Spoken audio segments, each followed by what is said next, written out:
Thank you, Mr. Chairman. Congratulations to the nominees. Mr. Long, I didn't understand your answer to Senator Blackburn, so I just wanted to come back to that for a second, if I could. She asked you if you participated in any meetings at all related to the Hunter Biden laptop. Was that a yes or a no? Senator, as a Department of Justice employee bound by Section 1-7 of the Justice Manual, as well as a judicial nominee, it's not appropriate for me, and I'm bound not to talk about. Why isn't it appropriate for you? As a judicial nominee? This has anything to do with any case that you have, right? I'm asking you what you did in your former employment as the Deputy Chief of Staff to the FBI Director. Did you participate in any meetings related to the Hunter Biden laptop? Senator, again, as a Department of Justice employee. It sounds like you're not going to answer me. Is this going to be a I'm not going to answer you type deal? Senator, I'm bound to follow the Code of Judicial Conduct. The Code of Judicial Conduct doesn't have any bearing on this question whatsoever. What possible bearing could it have? That's a question mark. Well, Senator, as the Code of Judicial Conduct requires integrity and independence in the judiciary, it requires judicial officers to act with... It's not a get-out-of-jail-free card when you don't want to answer questions when you're under oath before a committee who's considering you for a lifetime appointment to the federal bench. I'm going to try one last time. Did you participate in any meetings during your time as Deputy Chief of Staff or Acting Chief of Staff related to the Hunter Biden laptop, yes or no? Senator, again, I'm not permitted to answer. Oh, you are permitted to answer. You don't want to answer because it would be inconvenient for you.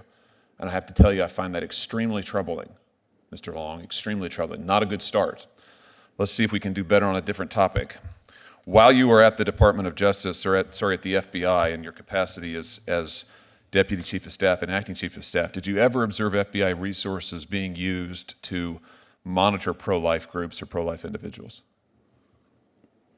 No, Senator, I don't have any information about that. What about Catholic parishes or Catholic groups?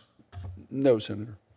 So, now, I notice you're happy to answer those questions, but you're not happy to answer the Hunter Biden question. They're not qualitatively different. I'd just like to note that for the record. You familiar with this memo generated by the FBI field office in January of 2023 regarding the infiltration of Catholic parishes by the FBI? I'm sure you've seen this in the news. I've not seen that memo, but I've seen news reports relating to that memo. Well, let me tell you what's in the memo. In the memo, the FBI field office in Richmond recommends infiltrating Catholic parishes that it deems traditionalists associated with the Latin Mass, recruiting FBI informants within those parishes to monitor speech within the parishes. The House Judiciary Committee has later learned, this is in a letter dated April 10th, 2023, that the FBI relied on at least one undercover agent to produce its analysis in this memo, and that the FBI has proposed that its agents engage in outreach to Catholic parishes to develop sources among the clergy. Did any of this occur while you were at the FBI? Senator, I've not been at the FBI in over 2 That's not my question. years. Did any of this occur while you were at the FBI? Did you see anything like this happening while you were at the FBI? I did not, Senator. Do you think it's appropriate? Senator, I haven't worked at the FBI in I'm not asking you that. years. I'm asking you, do you think this is appropriate? Do you think it's appropriate to recruit informants in Catholic parishes? Senator, I don't know the circumstances underlying that memo. I have not reviewed that memo. It wouldn't be appropriate for me to comment on it. It's not appropriate for you to comment on whether or not the federal government of the United States should be infiltrating religious entities and organizations and trying to recruit informants and sources in the clergy? You don't have an opinion on that? You want a lifetime federal appointment to the judiciary to conduct impartial justice, but you can't say that this is inappropriate? You know, let me give you a refresher course. The Attorney General of the United States sat right where you were sitting, and he couldn't run away fast enough from this. He said it was a gross abuse of department authority. He claimed that it had never happened. He was not telling the truth, it turns out. But he said that if it was happening, he put a stop to it immediately, because it was grossly inconsistent with the First Amendment of the Constitution of the United States. Can you say that?